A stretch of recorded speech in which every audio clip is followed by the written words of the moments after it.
Months later, the floodwaters slowly receded, revealing the submerged land. Everyone breathed a sigh of relief, thinking the disaster was over. But they didn't expect that the flood had brought a plague. Many dead NPCs turned into zombies. Congratulations to the 101 players who cleared the first stage. Apocalyptic Flood. Next is the second stage. Apocalyptic Zombies. Finally, it is time for abilities to shine. That so-called number 99 is as good as dead. At that moment, Liu Ruyan sent me a private message. Mark, you don't have an ability. You won't survive the zombie apocalypse. If you share some supplies with me and tell me your location, I can come protect you. I slowly typed a question mark. Don't underestimate my ability. I survived the flood. Entirely because of it. Of course, I knew how she survived. She used her ability to inspire love. To scam supplies from her neighbors. When rescue arrived, she was the first one saved. Thinking of this, I replied, sorry, I'm not interested. Besides, Liu Ruyan knowing I'm the richest man was clearly no coincidence. The zombie virus erupted across every continent. Because I destroyed the planes and ships in advance, cutting off transmission routes to Pacific Island nations and Antarctica. The transmission routes were severed. Basic zombies weren't hard to deal with, but the virus spread way too fast. After spreading repeatedly, mutations started showing up, exactly as I predicted. Smart zombies and ones with powers started appearing quietly. As long as a zombie ate an ability user's flesh, it could get their powers. Players realized they'd die without alliances, so they started banding together and building bases to hold off zombie attacks. But the bases didn't just fight zombies. They fought each other too, battling over supplies and lives. Facing the zombie virus, I had to put up steel nets in the ocean to keep infected fish from reaching Future Island. Electric grids went up overhead too, stopping birds from landing. The sunlight seemed kind of dim. On rainy days, I'd hole up in my underground bunker. Only after machine testing confirmed the rain was clean would I risk coming out. That was the biggest way the zombie virus affected me. Land-based networks had crashed long ago. NPCs could only use radio to send messages. But I didn't mess with that old junk.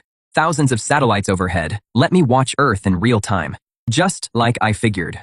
Birds would carry the virus. When the virus hit vulnerable island nations, the whole island instantly turned into a living hell. Player numbers. Players kept dropping one by one. This time, down to 30.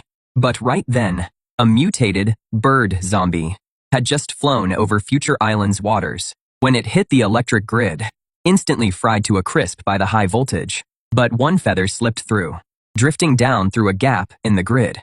Before it hit the ground, a robotic dog blasted it with a fire jet, burning it to ash. That bird must have flown from other Pacific Islands. From that day on, huge flocks of birds passed over Future Island every day. The electric grid was covered in bird carcasses. Robots were swamped patrolling the whole island, torching bird bodies and clearing the grid. If even Future Island was this bad, you can imagine how rough things were elsewhere. I quit taking daily beach walks and moved into the underground bunker for good. Today's New Year's, but nobody in the world feels like celebrating. Except me. I was eating my New Year's dinner while watching the last spring festival gala before the apocalypse hit. I thought about my family from before, but now I was the only one left. It was hard not to feel empty inside. I had to go back. I had to be the last one standing. I snapped a photo of my New Year's Eve dinner and sent it to Wang Teng. A minute later, Wang Teng posted my photo on the world chat. I could just picture the players losing their minds. Angry comments came flooding in. Player 99's living pretty well. Damn it, we can't even get a hot meal. And he has got a full spread. Don't get too cocky. If I find you, I'll kill you. I couldn't care less. I'll be waiting. If you can find me.